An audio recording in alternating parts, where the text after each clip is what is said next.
hang on to your seat, baby, because this one's a screamer.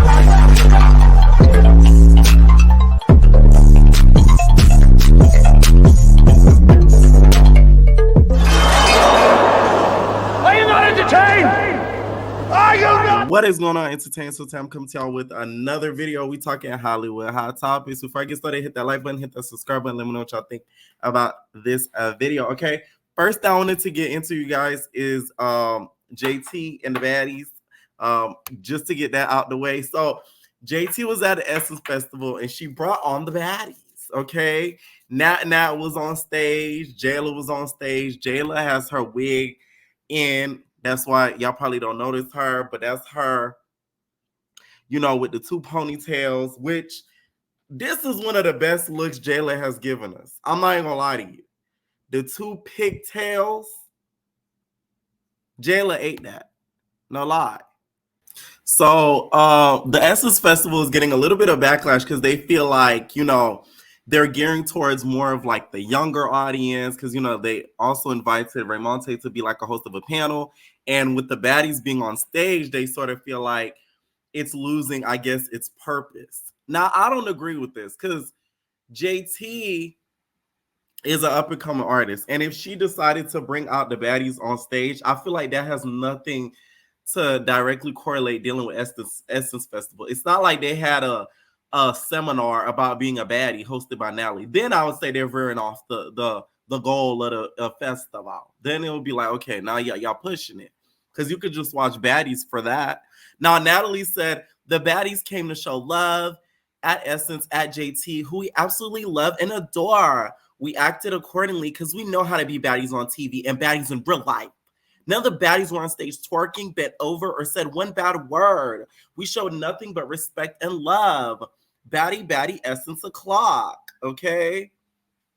Okay, Natalie. It's Natalie trying to act like the girls was all innocent and demure, knowing damn well they went backstage and talked a whole lot of ish. That damn Natalie is a funny girl. I'm telling y'all, she is funny. She said the girls didn't twerk or say a bad word, as if it would be bad to say a bad word when JT curses it okay, which is what they're rapping. I really feel like they're kind of blown out of proportion. And I call these people the Twitter narrators. They're the ones who come up with these theories and, you know, these soliloquies online, soliloquies longer than Jay Lamina, about in these think pieces about how this is changing, that's changing, which sometimes it is true, but sometimes it's just a whole lot of over exaggeration and, in my opinion, boredom. Okay, so in this situation is one of it. Now, what I don't agree with is this whole Raymonte situation. After what happened last year, I believe it was last year, if I'm not mistaken. I might be wrong. I think it was earlier this year, whatever. Because time passed by flash out. I don't remember. Now, I think the Raymonte thing happened recently or whatever, right? Apparently, he was invited to host like a panel. And he ended up showing late, right? So he did not end up doing it after, you know, that whole rift that happened between them. After making all like the hoopla about the whole Essence thing, I really feel like he should have showed up and showed out on time, because opportunities like this don't come often. Essence is a big, you know, it's a big brand, and a lot of celebrities are promoted by Essence. So the fact that they reached out to you, I feel like he should have took it a little bit more serious, to be honest. Now he also tweeted, said, bitches act like they never been late to work before. And then somebody tweeted, said, just say y'all don't like Raymonte at this point. He literally took accountability yesterday, said it was his own fault. Then he said, I'm here hour early practicing my lines. Today gonna be fun. Okay? I will say, though, that let's not act like we haven't been late. Okay? Because we have. I've been super late. I'm the type, if I'm late to work, I'm going to give you a heads up and be like, hey, you know, I'm running late, though. Like, I'm going to be late. So it's like, you can't even call me out on it when I get there. You can't pull me aside. Oh, you're late. No, baby. I told you I'm going to be late. You know what I'm saying? He did take accountability. But like I said, with the whole spectacle that he made with the Essence, come on now. Now I will say I see a lot of people that are on like Twitter like roasting him and doing these videos and stuff. I feel like a little bit of it is jealousy.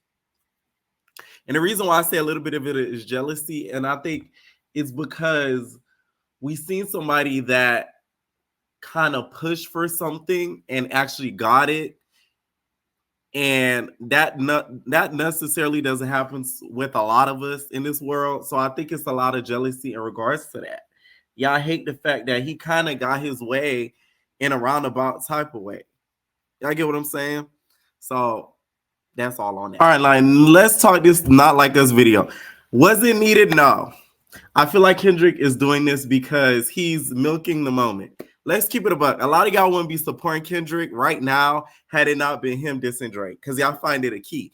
Mess sells. That's why a lot of YouTube channels like mine do great. You know what I'm saying? Like, mess sells, messiness sells, gossip sells. So that's why a lot of people tune in, and they got over like 14 million views, I think, in like less than a day, because y'all wanted to see the visuals he would put out to kind of poke fun at Drake, which a lot of them were very creative.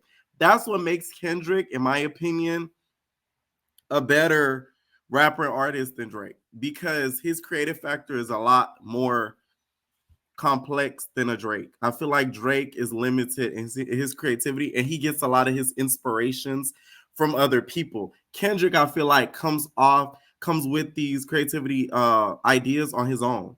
I don't feel like he's gets a whole lot of inspiration from other artists that he sees and try to bite off of them. But I will say he has to thank Drake for this. I'm sorry. If he just dropped a track called Not Like Us and it wasn't about Drake and it was just a rap song, would it do well? Maybe. But will it get 14 million views in less than a day without Drake? No. It wouldn't even do as close as that. Not gonna lie, some of my favorite parts was when he did the little the hopscotch skip on the little playground. By the way, y'all, a lot of y'all sleep on Kendrick. That nigga phone like energy. Okay, that's short man. Okay, I'm just saying. I've been peeped at though, but some of y'all late. I saw a lot of you guys realizing that on Twitter, but you guys are late to the Kendrick party. Okay, welcome. Okay, join. All right, just saying. The fact that he also incorporated his family in there too was hilarious. The wife was getting down. I'm like, don't you bring your own family into the call? Well, like, that is funny. I will say though, like, although it's all a key or not, the last thing that we need is our own Tupac / Biggie situation. Not that I'm saying they're on their level, but we don't need to see no rapper that's as big as they are get gunned down or anything like that. Like, I just feel like a lot of feelings are starting to get hurt, especially Drake, because I think deep down, this is killing him. I think he feels a whole lot of ways because the whole world is singing an anthem, and basically a national anthem, basically how you a 69 guy, you a freaky ass snare god. Like, that's a little embarrassing, to be honest. So it's like certain things could kind of be thrown in his face now that weren't before. So I just hope it don't get that serious, to be honest. A lot of rappers recently have spoke out about this, saying that, don't let this get too far because, we've seen how it's ended like a little bit before. Okay. But I do feel like this needs to be Kendrick's last like hurrah on the situation. Because in my opinion, he won the battle. I don't care what nobody says. He won the war and he won the battle. Argue with your mama at the end of the day to make a diss track, end up on the radio and be a hit. It's very hard. Very hard. We haven't seen it done a lot before. Many have tried, Remy, and they have failed. Now let's talk Ice Spice. I feel like Ice Spice has awoken from her lazy start in her career, and she's now putting in a lot more effort than we're used to seeing her do. Okay, now a whole lot of people I feel like are giving her a whole lot of backlash because let's not act like she's the greatest artist of all time, right? But from where we saw her start till now, I like to give people credit to where it's due because now it seems like she's actually putting in the effort. She's actually putting in performance in her performances. Because before it was just standing there still. She's adding choreography, she's adding twists, dancers, a whole lot. Okay. She even had 2 safaris dancing on the side of her. Somebody in the comments said she really trying to do her Nicki gig. Now she got 2 safaris with these 2 men with the leather jackets on. Not gonna lie, they were dancing a little bit like Safari, doing the sway back, left to right, left to right, it all left to right, it all left to right. Okay. Now, also there was a video that also went viral of her twerking, and people feel as if she's sick of the whole twerking.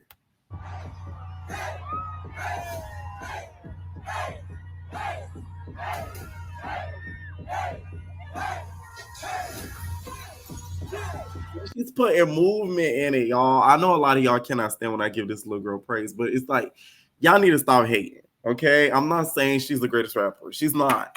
She's actually really not. But she's trying, and I appreciate that. I don't feel like she's sick of twerking. I just feel like she was tired and probably wanted to go home because it's hot. She's performing outside, and she's, you know, a little exacerbated. I don't think it has anything to do with, like, she's sick of twerking, because that's what really made her pop. The One Lucky song she got, in my opinion, and her booty. She has a fat Big Debbie Cakes. She shakes the Debbie Cakes. It makes the niggas go crazy. So it's like, that's the part of her shtick. I don't think she's sick of it, because she can't really be sick of it, because that's a lot of what she's known for is her Debbie Cakes. And it tastes like jelly and stuff. And then she shake it like jelly. I will say, though, the music has to change. The more I hear that song, it copy in my flow. It does sound like Nicki. I know I said before it didn't, but I lied. I'm sorry. It does sound like Nicki. I was on Instagram when I was scrolling, and they were playing. Somebody used that song as like for a video or something, and I'm like, wait, that's Nicki. And no, it was Ice Spice. It does sound like her. I'm sorry, y'all. I was wrong. Y'all know I'm gonna admit when I was wrong. I was wrong. That sounds too much like Nicki. She needs to not only perfect the sound that she's known for, which I call it the hood bodega. That's the type of songs that Ice Spice makes, is the songs that you hear in the hood bodega. She needs to hone in on that and kind of make it her own, where she can make it, you know, different, that it all doesn't sound the same. But going into this whole song that she just dropped, that sounds very familiar to a Nicki song, I will say that I don't feel like this is the move, because the fans are going to call you out on it. I didn't hear it at first because the song's freshly new, but like, now that it's been in rotation for a little bit, it does sound like a Nicki song. So it's like, the last thing Ice Spice needs to do right now is lose her identity, because if she loses her identity, her artistry is like gone. All right. So one of the guys involved in Pop Smoke's murder is out, and he has no regrets about it. I ain't sorry. Like, die every day. Like, he was rapping about it, all type of shit. So I ain't sorry about it, but you know, I send my condolences to the family, and I wish it never happened. But so, do you regret going to the Airbnb that night? I don't regret nothing, but I wish I never had. Yeah. But when you say you're not sorry, well, you just seems like you're acting like this is just the circle of life. This is how it happens. No, it's not. I'm not making this small thing. It's just, I don't know. Growing up, my people, my family told me you ain't sorry for shit. Like, whatever you did it for a reason, and stand on it. So it's like, yeah, I did it, but it wasn't like we all went to go do that. So start making me feel like, I feel like people need to start making me feel like I got something to, like I owe something to somebody. I'm sorry. I ain't sorry. I'm not sorry. No, that nigga said, I ain't sorry. Nigga, hell no. Okay, sounding like damn Beyonce. That's crazy to me. I'm sorry. Like, I just feel like for him, first of all, no jumper. Y'all should be ashamed of yourselves. Why is this nigga in this chair? Like, the amount of clout people get for doing stuff that shouldn't be giving clout to is ridiculous. This man shouldn't even be sitting in an interview chair. It doesn't make any sense to me. He unalived somebody, but he's getting an interview. I feel like this puts out a bad message. It's gonna make people that think of doing stuff like this, although they didn't go out and intend to unalive him, they still did it in the process. They wanted to rob the nigga. I still remember where I was when I found out that he was unalive, because it wasn't MIA, and it was like all over the news. That Pop Smoke, Pop Poke, Pop Poke. His death and also XXX death will always stick in my mind, because I remember exactly where I was when I found out. So them putting him out there on this platform, though, I feel like is very irresponsible and reckless as a mother F. Him not caring is even crazier. The way that spirits work, I don't think this man gonna be around safely too much longer. That's all I'm gonna say. And for you to brag about it too is a little bit insane, knowing that damn well this man got family and now they know what your face card looked like to this day currently. You really should have stayed in hiding if we really want to keep it a buck. I feel like with this whole case in regards to Pop and the age factor, because a lot of them were, of course, like super, super young, and they weren't charged, in my opinion, as they should have, was really a L in the judicial system in regards to his death. But it's Miami, so are we really shocked? Not really. Miami just saw him as another black rapper who was caught up in some bad lifestyle, gang-ish probably, and didn't think anything of it. But this dude should have really been charged as adults. It's just sad that it happened the way that it did. And his family didn't really get the justice that he deserved. And even to the point where his tombstone wasn't even given the respect that it deserved. Like, the whole Pop Smoke story is it's really, really sad when you look at it. But this man will get his karma. Now, no, this is a little late, but I wanted to get my opinion on it. So the BET Awards showed O.J. Simpson as a tribute for, the people that have passed away this year, et cetera, right? And some people felt like, he shouldn't have got that tribute because of what he allegedly did to Nicole, even though he wasn't proven guilty. Of course, everybody thought, and his mama, that, he unalived Nicole, which I think he unalived Nicole too. Some people think it was the son. Okay, now, Stephen A. Smith, who, in my opinion is a little trash, said that they shouldn't have paid tribute to OJ. I disagree. Let me tell you why. Let's go back to Ariana Grande. Y'all remember how she loved Jeffrey Dahmer, and how she wanted to sit down and have dinner with Jeffrey Dahmer, right? A lot of people, I feel like, that are like white serial killers or just white murderers in general, they're, to me, infamous. Like, they get a huge amount of infamous fame that I feel like they don't deserve. They get documentaries made about them, they get films based on them, books written on them, low-key praising them for what they did and how their brain works so, not amazingly, but how their brain is so weird, and this is how they did what they did. Now, I do think OJ did that to Nicole. A lot of y'all don't feel that way, but some of y'all don't feel that way, but I do. I do.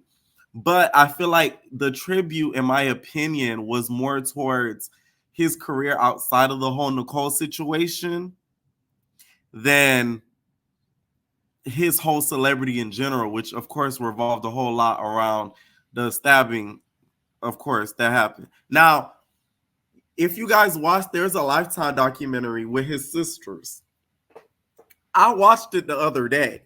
That made me even more think that OJ was guilty, because some of the stuff that they would say, the book that was found in the safe of Nicole, basically writing out all of the things that she would go through in regards to OJ, that man did it. And he did it with no shame. It's like, it's kind of sad too when you watch that docuseries on Lifetime. If you guys haven't checked it out, please check it out, because I found out a lot of things that I didn't know. I did not know OJ was once upon a time married to a black woman, because OJ gives me the type that only likes white women. No shade. So when I found that out, I'm like, what? That kind of shocked me. I'm not gonna lie. That was one of the things that, like, it shocked the heck out of me, because OJ gives me, very much, I like white women, and like that's my stilo, and like that's it. That's what I go for. So that shocked me. But a lot of the things that were seen in the docuseries, of course, it was mostly based upon Nicole's side of the story. So, of course, it didn't show OJ in the best of light. But this man did have a whole football career outside of Nicole. So I think that's what they were paying a tribute for, because he was a Black athlete that was successful. Now, comedian Faison basically called out Steven because he felt as if he was cooning because of Steven sort of calling out the BET Awards. This is a celebration of Blackness, of Black culture, of Black entertainment, of Black excellence. And when you do something like this, you got folks outside the community see that. TMZ talking about it, NBC talking about it, CNBC talking about it, CBS talking about it, USA Today talking about it, PBS, everybody but PBS. When that kind of stuff happens, how do you think that benefits us? And that's a story that we don't get into nearly as much as we should. Did it ever occur to anybody to remind yourself of the responsibility we have? I'm not blaming any of the folks there in the audience. They didn't know. Celebrate. We as a community are going to be held accountable for that. Subliminally, subconsciously. Now, this is what Faison had to say about the whole situation. This Stephen A. Smith, man, I don't know. Where do you niggas come from? Do they groom you niggas? Where the fuck do you come from? You mad because BT is celebrating OJ? Who else gonna celebrate him? Are you fucking stupid? He was found innocent, nigga. In the court of laws, the white laws. But your dick nose is gonna go on talking about how, are you crazy? You would have did this, you would have did that.